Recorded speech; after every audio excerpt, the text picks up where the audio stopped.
Good afternoon, sir. Good afternoon, sir. Good afternoon.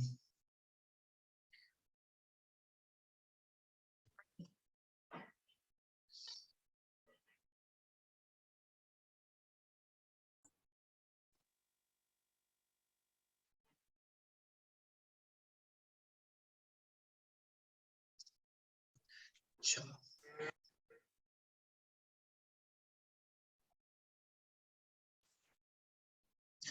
So today is 17/1/2022 design of slab पढ़ेंगे हम लोग आज।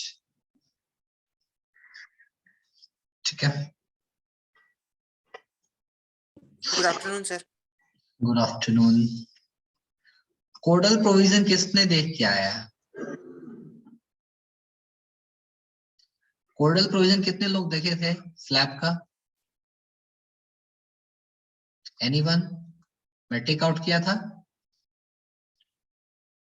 देख के आए हो? तो थोड़ा मोड़ा देखे हैं सर। तो कैसे चलेगा ऐसे थोड़ा मोड़ा में? हाँ, थोड़ा मोड़ा में कैसे चलेगा? अब एक ही चीज को कितना बार बताऊंगा? चलो अच्छी बात है, ऐसे ही करते रहो।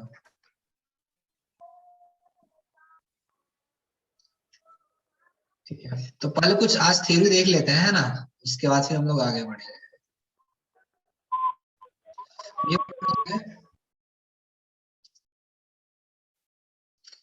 चलिए, लंच के बाद सब सोने लगते हैं नहीं?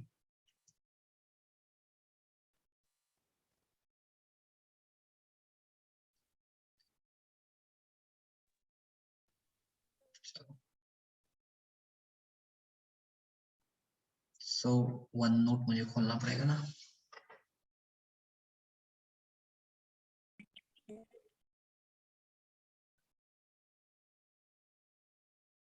तो आज हम लोग स्लैब्स की थ्योरी कंप्लीट करेंगे, है ना? टाइप्स ऑफ, कितने टाइप के स्लैब होते हैं, कौन कौन सा स्लैब हम लोग को पढ़ना है, ठीक है? और उस पर कुछ क्लॉज देख लूंगा और पेज नंबर बता दूंगा, और फिर हम लोग स्टेप वाइज एक प्रॉब्लम को लेंगे और उसको फिर फॉलो करेंगे। ठीक है, स्लाइड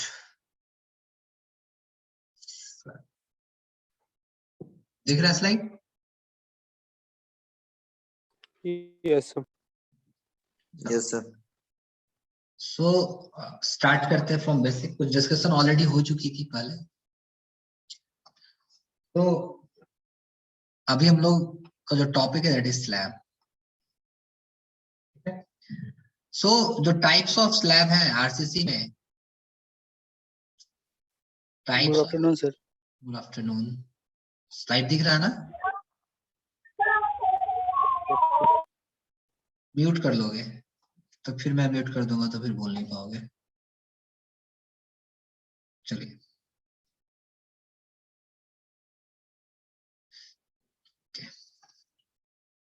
तो टाइप्स ऑफ स्लैब। तो इस आरसीसी में जो स्लैब है बेसिकली 4 टाइप्स के होते हैं। अब वो 4 टाइप का कौन कौन सा स्लैब है?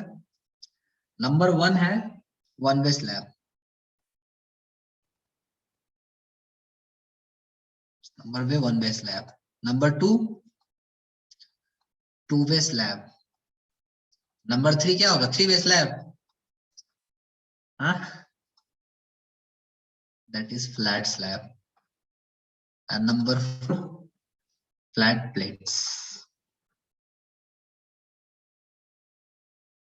तो बेसिकली स्लैब इस 4 पार्ट में क्लासिफाई किया गया है ना?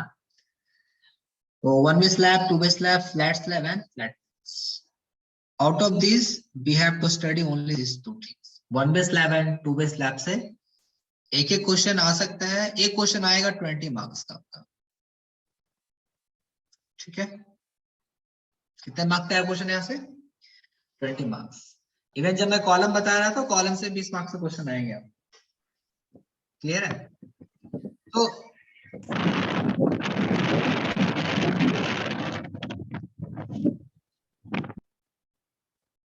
तुम लोग आते हो तो म्यूट करके आओ ना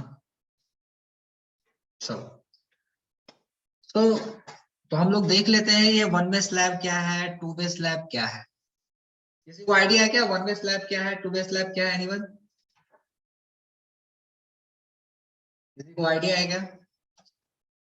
what do mean by one way slab and two way slab? घर वगैरह में देखे हो ना, ऊपर छत की जब ढलाई होती है तो, यस और no? Yes sir. Yes, sir. तो क्या देखते हो आप, कुछ ऑब्जर्वेशन है तुम लोग का? स्लैब में कुछ ऑब्जर्वेशन है? कैसे वहां पे रॉड को बांधते हैं, ऐसा कोई देखे हो क्या? कभी दिमाग में सोचे हो? ये ऑफलाइन रहता तो मैं Yes, sir. अभी ऑफलाइन रहता तो मैं आपको मॉडल दिखा सकता हूँ, लेकिन ऑनलाइन में मॉडल में कैसे दिखाऊंगा डिजाइनिंग में? Let me check.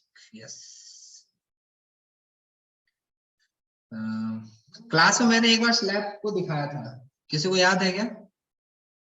Yes, sir.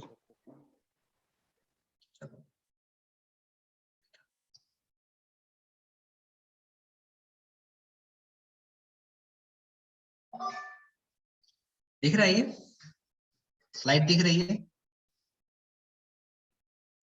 Yes sir. Yes, sir. ये आपका वन वे स्लैब है, टू वे स्लैब, डिफरेंस क्या देखना?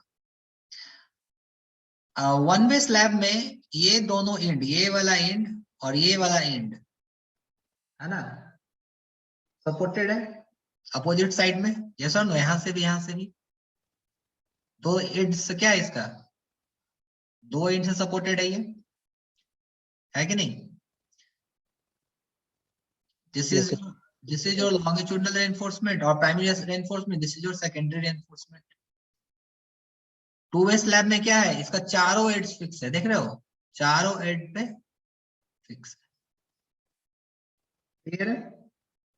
Supported by beam through all the edges, that is called two way slab. अब इसमें अगर आप ध्यान से देखोगे, और मैं डिटेलिंग दिखाने की कोशिश करता हूँ,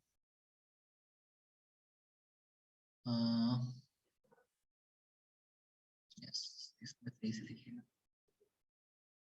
ऐसे कुछ कास्टिंग देखते होंगे आप लोग छत के ऊपर, है ना? तो ये जो है, जो लंबा वाला है, this is longitudinal reinforcement, you can say the primary reinforcement. तो ये लॉन्गर स्पैन है, from here to here it is longer span. और ये आपका क्या है, this is your shorter span. Longer span में जो स्टील यूज करते हैं उसे प्राइमरी स्टील बोलते हैं, लॉन्गिट्यूडनल स्टील बोल सकते हो। शॉर्टर स्पैन में जो यूज करते हैं सेकेंडरी स्टील बोलते हैं, और उसको हम लोग सेकेंडरी स्टील भी बोलते हैं, क्लियर है? जब आप सेकेंडरी स्टील में जब आप देखोगे तो आपको एक चीज दिखेगा, यहां से मैंने बार को क्या किया है, अल्टरनेटली, ध्यान से देखना, अल्टरनेटिवली ये पूरा ऐसे आ गया है, ठीक है? फिर दूसरा बार है, फिर तीसरा बार इधर से, मतलब अल्टरनेट करके बेंड किया हो गया है, देख रहे हो? हर एक अल्टरनेट यस। कर बेंड किया हुआ। ये वन वे डिजाइनिंग इस तरीके से हम लोग करते हैं। अब उसमें हम लोग करना कैसे, क्या निकालेंगे, कितना स्टील, प्राइमरी स्टील कैसे निकालेंगे, सेकेंडरी स्टील कैसे निकालेंगे, same as the single reinforcement, clear है? डब्ल्यू रेनफोर्स में क्या होगा, दोनों साइड से हमको करना पड़ेगा। डब्ल्यू रेनफोर्स का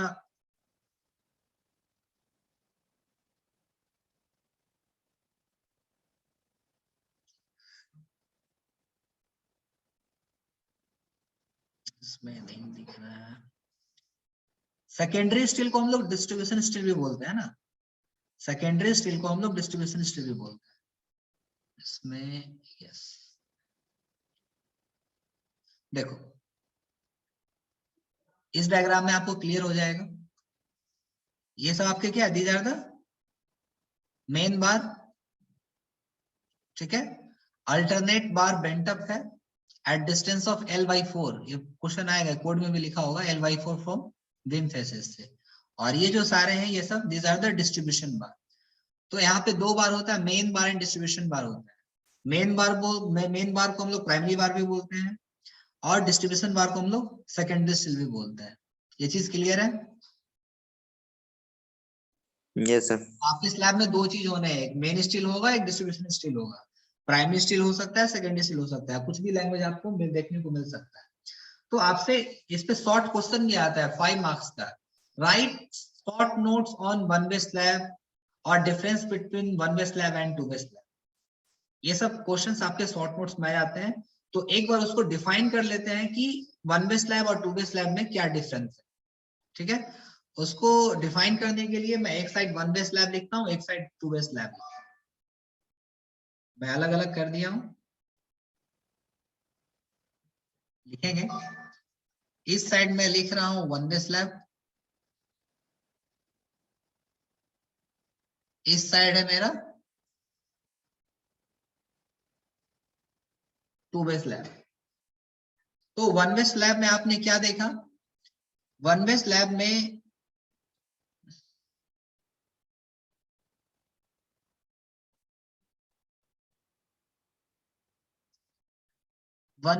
में दो एंड क्या था,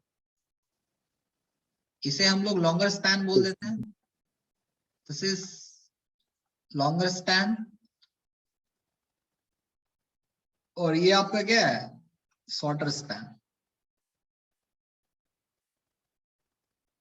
शॉर्टर स्पैन तो सिंपल, अगर न्यूमेरिकल आपको दे देगा, आपको पता करना होगा कि आपका स्लैब वन वे है या टू वे है या किस तरीके डिजाइनिंग करना है। तो उसके लिए एक एम्पिरिकल रिलेशन दिया गया है, that is L by Y by LX। L by Y by LX is it is greater than 2, then it is called one way slab। और अगर L by Y by LX less then हो या equal to है 2 के बराबर, उसे क्या बोल देंगे, to way slab.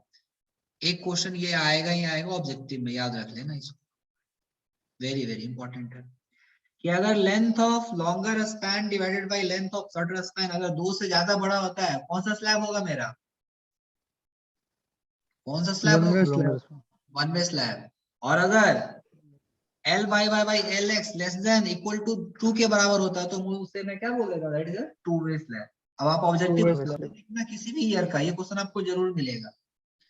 Previous year question जब सॉल्व करोगे, आप ऑब्जेक्टिव उठा के देखना, ये क्वेश्चन आपको जरूर मिलेगा ही मिलेगा।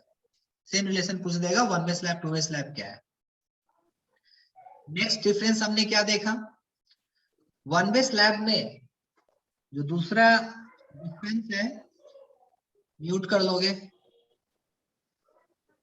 दूसरा जो डिफरेंस है, वन वे स्लैब में दो एजेस का सपोर्ट होता है, वन वे स्लैब में टू एजेस का सपोर्ट होता है। यहाँ पे मैं ड्रॉ कर दिया,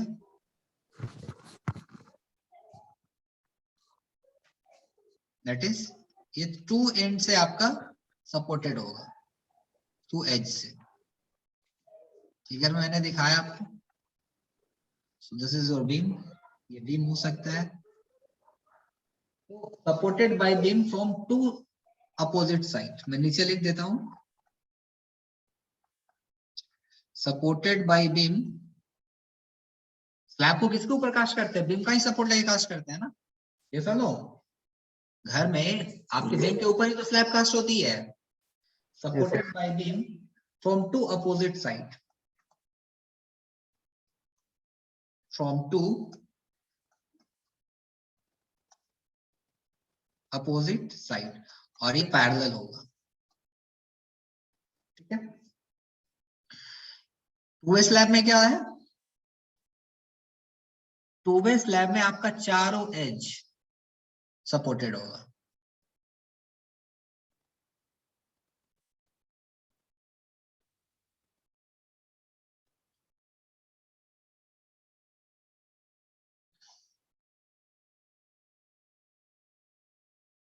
जिसमें आपका क्या है, चारों एज सपोर्टेड होगा बीम से। क्लियर है, all side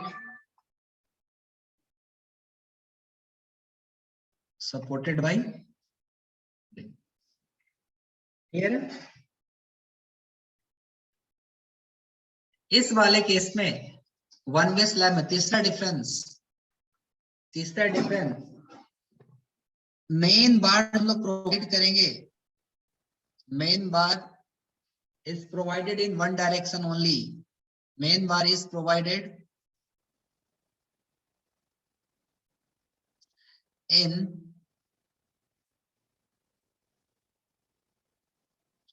one direction only, और टू वे स्लैब में main bar is provided in both the direction. Main bar is provided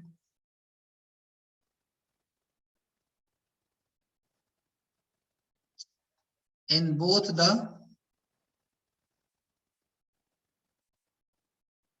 direction. ठीक है, फिर चौथा difference, it carries load along one direction only. It carry load along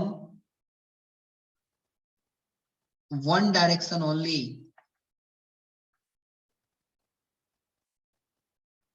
और किस direction में करेगा लोड? ये आपका बीम है, तो जो आपका लोड जो करेगा इस डायरेक्शन में, ट्रांसवर्स डायरेक्शन में बस ओनली लोड कैरी करेगा वन वे स्लैब।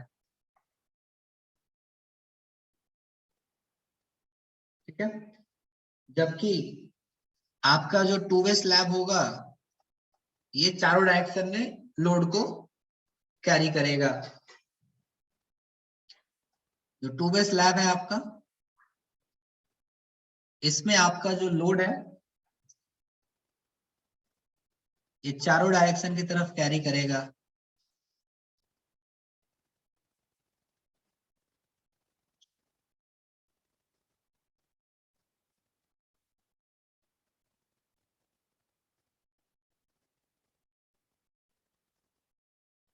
तो इस साइड भी लोड कैरी करेगा आपका, इस साइड भी लोड कैरी करेगा, इस साइड भी लोड कैरी करेगा, इस साइड भी लोड कैरी करेगा। सो load carry on both direction, on both direction। अगर वन वे स्लैब कास्ट करते हो, पांचवा नंबर डिफरेंस, थिकनेस ज्यादा निकल के आएगा वन वे स्लैब में, थिकनेस इज मोर, इसमें जो थिकनेस है वो लेस निकल के आएगा, लेस थिकनेस। ये जो होगा लेस इकोनॉमिकल होगा, कॉस्ट ऑफ कंस्ट्रक्शन ज्यादा निकल के आ जाएगा आपका, और ये आपका इकोनॉमिकल होगा। क्लियर है? तो डिफरेंस लिख पाओगे अभी, these are the difference between one way slab and two way slab. Clear है? तो ये क्वेश्चन पूछता है, पता नहीं होता बहुत लोगों को क्या क्या होता है। मैंने आपको 5-6 पॉइंट आपको बता दिया। तो आप जब कंस्ट्रक्शन करोगे तो कौन सा स्लैब डिजाइनिंग करना पसंद करोगे, वन वे स्लैब या टू वे स्लैब? बताइए। To way slab. Two way Yes. Slab sir. तो अब हमको स्लैब की डिजाइन करनी है, तो स्लैब को डिजाइन करने से पहले इतना तो बेसिक्स हमको क्लियर हो जाना चाहिए कि आपका वन वे स्लैब किसको बोलते हैं, टू वे स्लैब किसको बोलते हैं। क्लियर है? अब ये चीज हमको पता हो गया। तो वन वे स्लैब किसको बोलेंगे? अगर L Y by L x का रेशियो बड़ा हो जाता है 2 से, तो उसको वन वे स्लैब बोल देंगे। और अगर L Y by L x का रेशियो लेस देन और इक्वल टू 2 के बराबर होता है, उसे क्या बोल देंगे? टू वे स्लैब बोल देंगे। फिर कल की क्लास में मैंने आपको बताया था, प्रीवियस क्लास में, कि कुछ टर्म्स हम लोग यूज करेंगे जब स्लैब की डिजाइनिंग कर रहे होंगे। तो उसमें से जो पहला टर्म निकल के आता था मेरा, अफेक्टिव स्पैन। क्या था? Affective span. अफेक्टिव स्पैन, तो मैंने आपको डायग्राम में ड्रॉ किया था, फिर से ड्रॉ कर देता हूं। ये आपका स्लैब हो गया, दिस इज योर स्लैब।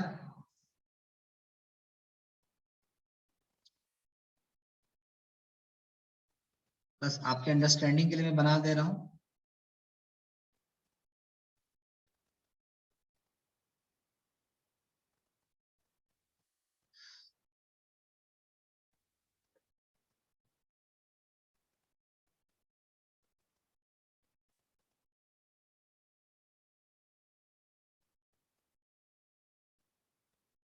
चलो, तो ऊपर वाले मेरा क्या स्लैब है। क्लियर स्पैन किसको बोलेंगे बताना, क्लियर स्पैन किसको बोलेंगे? इसके इनर से इनर साइड डिस्टेंस क्या बोलेंगे? इसको क्लियर डिस्टेंस, यस और नो? और इसके यस सर। सेंटर, अब ये इंपॉर्टेंट है, जब डायग्राम ड्रॉ करोगे तो ये चीजें पता होना चाहिए, अगर नहीं पता है तो फिर प्रॉब्लम बनेगा ही नहीं। तो ये क्लियर डिस्टेंस हो गया, और इसको बोलते हैं सेंटर टू सेंटर डिस्टेंस। क्या बोलते हैं? Centre to centre distance. So this is called centre to centre distance. आपका वॉल हो सकता है, दिस इज योर स्लैब, और ये वॉल का इनर पोर्शन से लेकर के इनर पोर्शन के डिस्टेंस को मैं ऐसे बोल देता हूं क्लियर स्पैन। क्या बोलते हैं इसको? Clear span. तो एज पर IS 456 क्लॉज सबके पास है, कोड सबके पास लेके बैठे हो? Yes, sir. Yes, sir. तो IS 456 2000 पेज नंबर पता नहीं, क्लॉज नंबर है page number 34 sir. Page So number, 34 or अच्छा क्लॉज नंबर 22.2. 2.2, पेज नंबर कितना है? 34। 34 है sir. ठीक है, ये 34 इंपॉर्टेंट है। sir. हाँ, तो ये इंपॉर्टेंट है, मैं इसे लिख दे रहा हूँ, है ना? यहाँ से भी ऑब्जेक्टिव क्वेश्चन पूछेगा, यही ऑब्जेक्टिव क्वेश्चन बना के आपको दे देगा। The effective span of member, इसको लिखना कॉपी में, लिखते चलना है, तो फिर तुम बाद में लिखोगे नहीं तुम लोग। The effective span of A member, span of a member that is not built integrally, that is not built integrally with its supports, मतलब मोनोलिथिकली बिल्ट नहीं किया गया। मोनोलिथिक स्ट्रक्चर क्या होता है पता है आप लोगों को? क्लास में डिस्कस किया गया है, ऑफलाइन क्लास में। मोनोलिथिक क्या होता है? मोनोलिथिक स्ट्रक्चर क्या होता है? किसी को पता नहीं है? और ऐसा स्ट्रक्चर एक ही बार सबको कास्ट किया गया और ज्वाइंट वहां पे नहीं होगा, that is called monolithic structure. नहीं बताया था क्या? अरे बताया था कि नहीं बताया था? तो फिर पढ़ेगा। Yes sir. बताएं तो। Taken the laser of the following two, the laser of the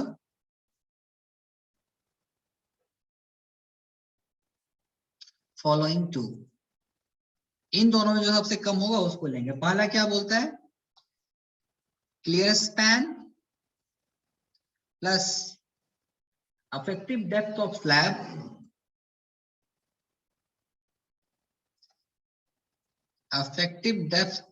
slab और बीम, और दूसरा है centre to centre distance of support. इन दोनों में जो सबसे कम होगा उसे मैं क्या बोल दूंगा? उससे मैं क्या बोल दूंगा? अफेक्टिव स्पैन उसको मेरा निकल के आ जाएगा। तो अफेक्टिव स्पैन क्या होता है? Clear span plus, this is clear span plus centre to centre distance between the depth of beam और slab, sorry clear span plus effective depth of beam और स्लैब, जो आपका स्लैब ये यूज कर रहे हो आपका ऊपर वाला, इसका जो भी डेप्थ होगा, और दूसरा सेंटर टू सेंटर डिस्टेंस, ये जो डिस्टेंस होगा। तो मान लो ये वेरिंग आपको दिया हुआ लेट्स से 300, ये भी दिया हुआ है 300, ये दिया हुआ है 4 मीटर, ठीक है? तो मुझे बताओ निकाल के इसका इफेक्टिव स्पैन की वैल्यू कितनी निकल के आएगी? और मान लो ये जो डेप्थ दिया हुआ आपका, this depth is given 150 mm,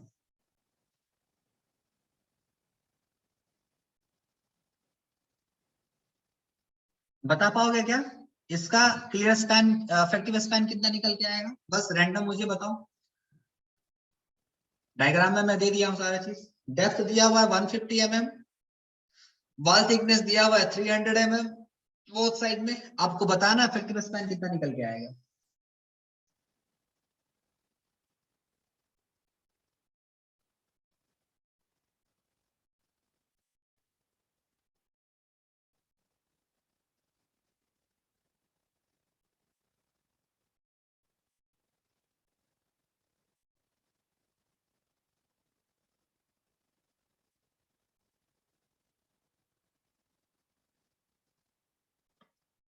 निकाल रहे हो? सिंपल है कि पहला क्या बोलता है, पहला पॉइंट क्या बोल रहा है, क्लियर स्पैन। क्लियर स्पैन कितना है यहाँ पे, 4 मीटर का है ना। Yes, sir. Sure. 4000 प्लस क्या बोल रहा है, effective depth of the beam और स्लैब। तो स्लैब का इफेक्टिव डेप्थ कितना दिया हुआ है यहाँ पे, that is d is equal to 150 दिया हुआ है। Mm, ये कितना हो जाएगा 4150 mm, और सेंटर टू सेंटर डिस्टेंस कितना हो जाएगा, इसका 300 तो ये 150 हो गया, इधर 300 इधर 150 हो गया, और ये 4 है पहले से, तो 400 प्लस 300 4000 प्लस 300/2 प्लस 300/2 इतना ही होना है ना, कितना हो जाएगा 4300। तो यहाँ पे इफेक्टिव स्पैन कितना हो गया आपका, इफेक्टिव स्पैन कितना निकल गया क्या, लेजर कम लेना है तो 4150 4150. This is your effective span. ये निकालना पड़ेगा आपको क्वेश्चन में, मैं निकाल के आपको बता दिया। क्या इसमें कुछ हार्ड एंड फास्ट रूल है क्या, नहीं ना, नो सर। बहुत ही सिंपल है। तो पेज नंबर 34 में ही रहेंगे आप लोग। पेज नंबर 34 में सिंपली सपोर्टेड बीम का मैंने बता दिया, उसी तरीके से आपका है कंटिन्यूअस बीम, बी नंबर है ना, सी नंबर में कैंटिलीवर बीम है, और डी नंबर में फ्रेम्स है। यस और no? Yes sir. Yes sir. एक बार दिखा देता हूँ कोड में, आप लोग वहां से सब सारी चीजों को लिख लीजिएगा एक बार। किधर गया, यस, पेज नंबर 34 जाना पड़ेगा मुझे, 86 पेज नंबर 34।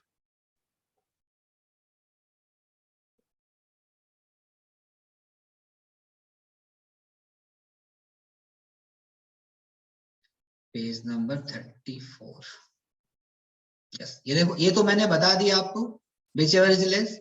तो बेसिकली डिप्लोमा में यहीं से क्वेश्चन जनरली आते हैं आपके, सिंपली सपोर्टेड वाले केस से आता है, ये केस मैंने लिखा दिया आपको अभी, बट कंटिन्यूअस बीम से भी तो पूछ सकता है, ऐसा तो आज तक पूछा नहीं लेकिन पूछ तो सकता ही है।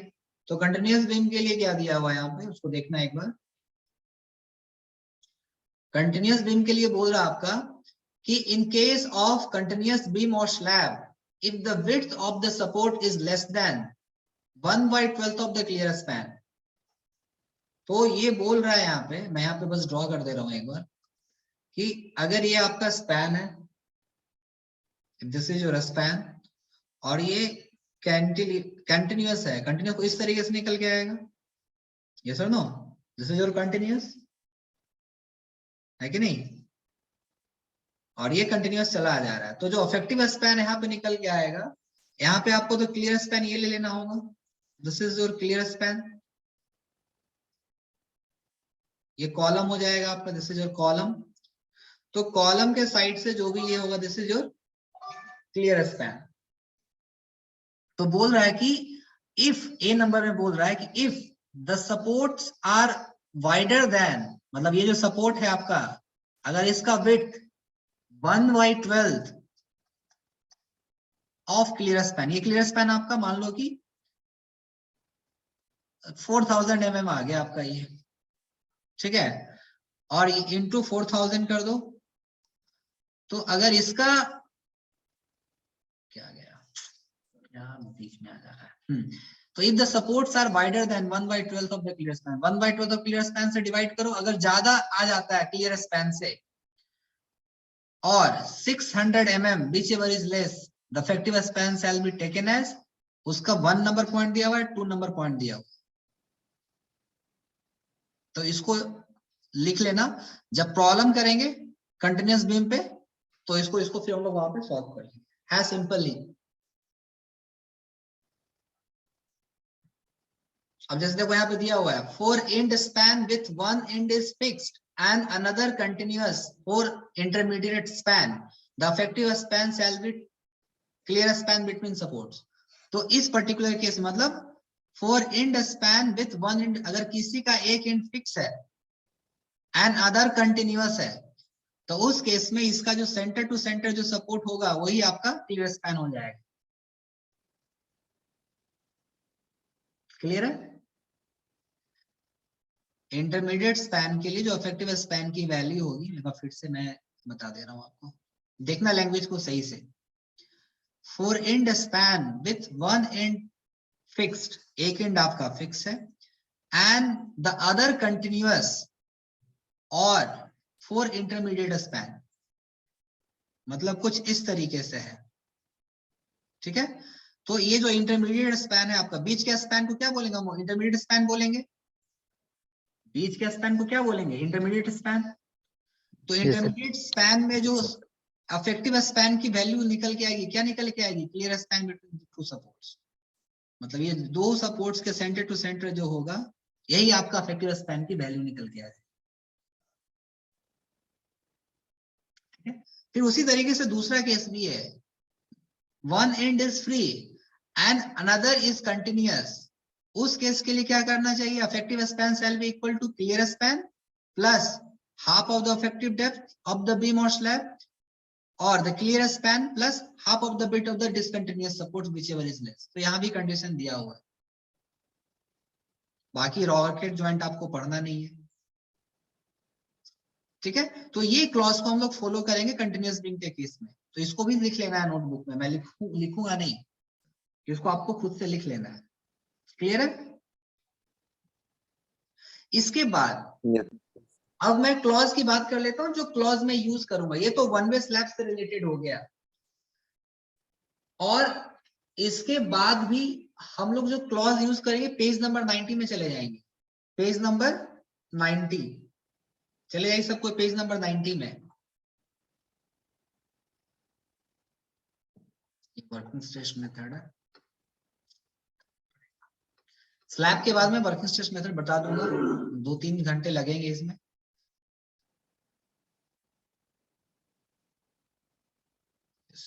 चलिए 86, 87,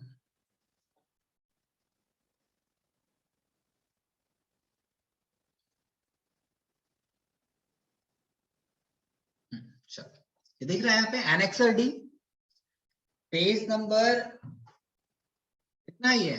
90 ना? Yes sir. पेज नंबर 90 में एनेक्सर डी देख लीजिए आप। इसे हम लोग यूज करेंगे जब हम लोग टू वे स्लैब पढ़ेंगे। तो कौन सा स्लैब पढ़ेंगे? तो टू वे स्लैब। तो यहाँ पे टू वे स्लैब में देखो, वन वे स्लैब में हम लोग एक डायरेक्शन में डालते हैं तो एक डायरेक्शन में हमको मूवमेंट आएगा, लेकिन टू वे स्लैब में हम मुझे दोनों डायरेक्शन में मूवमेंट आएगा, बिकॉज वहां पे जो मेन एनफोर्समेंट है एक्स एक्सिस में भी प्रोवाइड कर रहे हैं, वाई एक्सिस में भी प्रोवाइड कर रहे हैं। तो इसलिए जो हमारा टू वे स्लैब है दोनों इनसे लोड को सपोर्ट करता है। तो यहाँ से आपको mx निकालना पड़ेगा, my निकालना पड़ेगा। तो ये रिलेशन आपको यूज होगा, the maximum bending moment per unit width of the slab by the following equations, ये दिया हुआ है कोड में, ये मैं डायरेक्टली यूज करूंगा वहां पे। और यहाँ पे alpha x and alpha y ये वैल्यू है, ये टेबल नंबर 26 में दिया हुआ है। कितना में दिया हुआ है? Table number 26। अब आपको इंटरपोलेशन पता होगा, पता है ना? दिस इज टेबल नंबर 26, देख रहे हो? तो एल वाई एल एक्स आप निकाल के रखोगे, निकाल के रखोगे ना? एल वाई एल एक्स तो आपको निकल जाएगा, और इस टेबल से हम लोग वैल्यू को ले लेंगे। अल्फा एक्स का वैल्यू क्या होगा, अल्फा वाई का वैल्यू क्या होगा, और तो बेसिकली हम लोग जो यूज करेंगे ये वाला टेबल यूज करेंगे। टेबल नंबर 27, अल्फा एक्स का वैल्यू, अल्फा वाई का वैल्यू। मान लो कि अगर आपका L Y Y L x का value, the value of L Y Y L X is 1.4 आया आपका, तो इस केस में अल्फा एक्स अल्फा वाई का वैल्यू कितना निकल के आएगा? बताना थोड़ा टेबल देख के।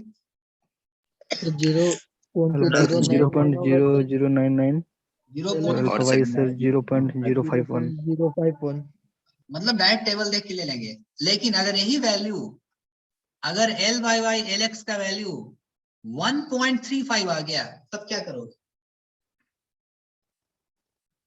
तब क्या करोगे?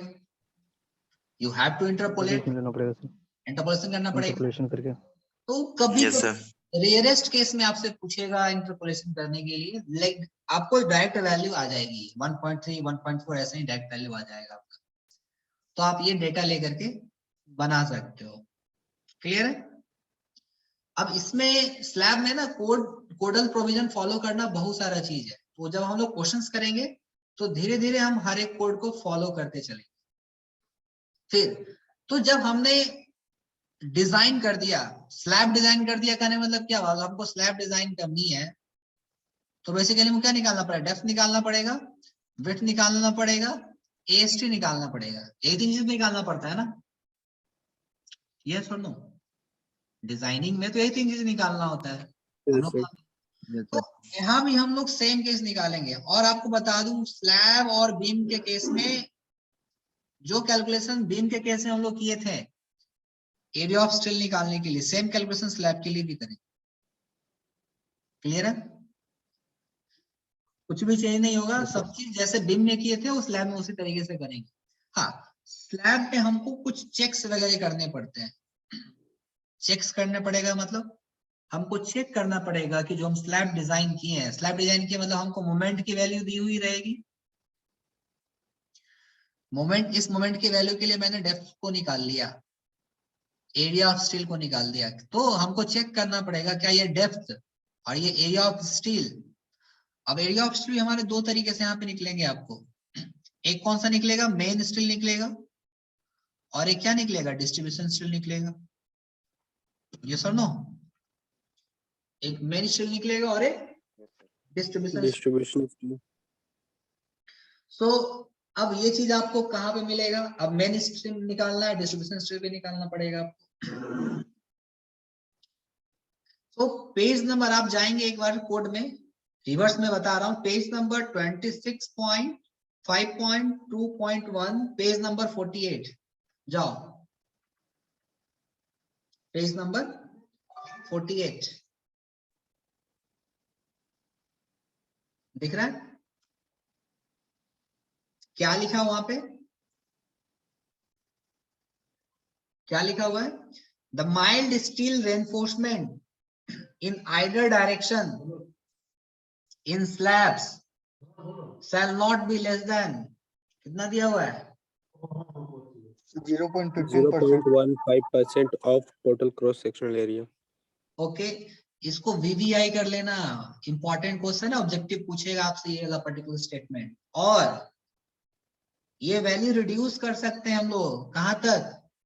0.12% तक। कब? जब हम HYSD स्टील यूज कर रहे होते हैं। तो HYSD यूज करें मतलब Fe 415, Fe 500। माइल्ड स्टील जब हम लोग यूज करेंगे तो हम लोग माइल्ड स्टील मतलब Fe 250। क्लियर है? तो जब हम लोग मिनिमम रेनफोर्समेंट निकालेंगे स्लैब के केस में, अगर हम माइल्ड स्टील यूज कर रहे हैं तो 0.15% लेंगे total gross cross sectional area का। If we are using HYSD steel, then we are going to take 0.12% of total gross cross sectional area. Very very important questions, problem में भी निकालेंगे इसको। क्लियर है? तो यहाँ भी आपको ये कोडल प्रोविजन आपको यूज करनी है। तो इतने सारे कोडल प्रोविजन आपके हैं, और रेस्ट आपको पता ही होगा, मिनिमम मैक्सिमम जो बीम के केस में चेक करते थे वो प्रोविजन चेक रहेगा।